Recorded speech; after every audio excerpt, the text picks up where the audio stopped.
тиги жаман. Мисалы бул жашоодо бардык адамда характер бар да. Ошо просто жаңы келише албайды. Болду, так бар деп болсун деп. Мен кандай болмушу болсун, кем уважаю да. Анткени бир кездери аялым болгон жолу жашады, жаман күн өткөрдүк, жакшы күн өткөрдүк. Анан жасай бересиң да, мисалы не болду деп айтып койбойм. Тагдыр эч ким эле мисалы күйөө тийгенде үйлөнгөндө эки катын алган, үч катын алган дейт да. Ошондуктан тагдыр эртең эмне болуп кетишин да билбейбиз да. Эми негизи да, может чогулуп кетиши мүмкүн, может ошол бойдон кечиши мүмкүн. Ошондуктан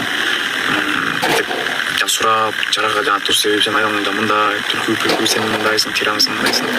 Керек эмес мисалы. Жок, чын мисалы кайсы жака кирбегенде деп ушинтип эфирге чыккым келет. Андан кийин бойдон тура келип, бирок по-любому иштен бир нерсе болсун да.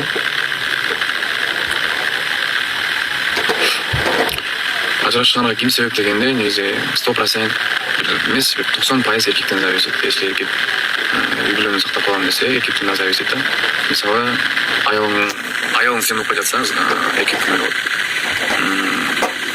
Үй бүлөдө урушуп атабыз, значит эркек күнөөлүү. Мисалы ажырашууга 90% эркек күнөөлүү. Мен мисалы ажырашууга күнөөлүүм, 90% өзүм күнөөлүүм.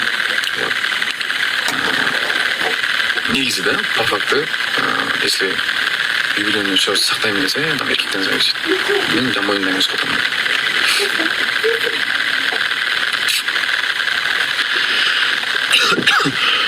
Просто жаңа көлөтө, мен просто жаңа окуп калдым комментарийлердичи. Чындап жаман жасаа, мен өзүм кызык болуп кетем, ары жаңа жаман жасачы. Сен мындайсың, кутурган катын, эриңди таштап кеттиң, арка берки жок. Андай эмес. Мисалы ажырашууда 90% эркектин, 10% аялдын. Вот. Ошондуктан мен даже билбейм, мага хейт жасама, уже эчтеке дебейм да. Анан ага ушинтип жазып кетсе, өзүм ушинтип болуп кетем, билбейм эмнеге депчи. Ну ладно, ал жактан деле мисалы кетти. Бирок по-любому бардык нерсе эркек баланын колунда. Жашайм десе дагы эркек бала жашап калса болмойт. Айтпайм, бардык нерсеге мен өзүм көрөсүм.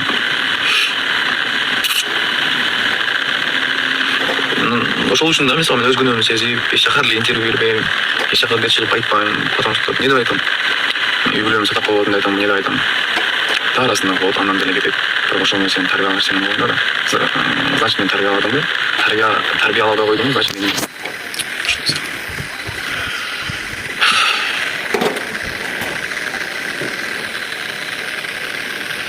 Кытайга качан, Кытайга буюрса, 21 деп атабыз. Билбейм, айткан сайын мындай калтырап кеттим да. Все, барыңыздар, аман болуңуздар. Буюрса, негизи жөн эле жаңы зелим чыккан болчу, эмне болуп атат депчи.